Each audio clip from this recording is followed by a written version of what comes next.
Nous allons maintenant aborder une nouvelle catégorie de charges que l'on appelle les charges financières. Donc là, on n'est plus dans des charges d'exploitation.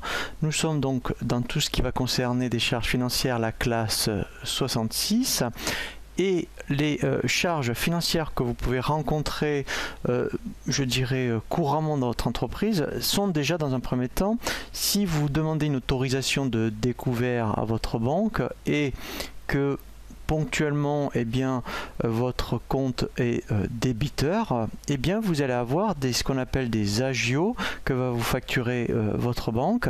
Dans ce cas-là, il faudra utiliser un compte, vous voyez, 661 pour constater ces agios par rapport à votre découvert.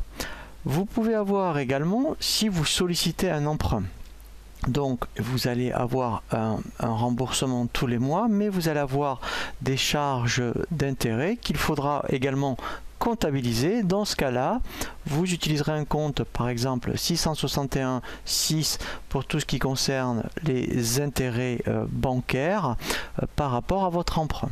Vous pouvez aussi avoir, et là il faudra aussi le constater, lorsque donc vous faites une facture de vente à un client et qu'il vous règle éventuellement comptant et que vous autorisez un escompte, pour vous, cet escompte que vous allez accorder, c'est une charge.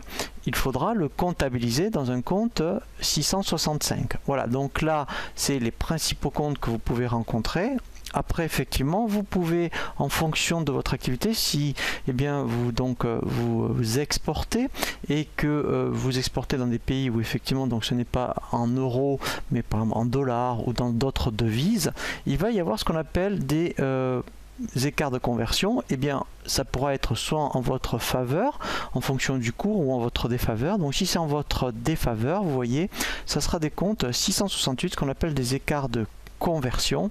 Donc il faudra comptabiliser au moment où vous faites, donc vous constatez le règlement de votre client, mais il faudra constater le cours de la devise.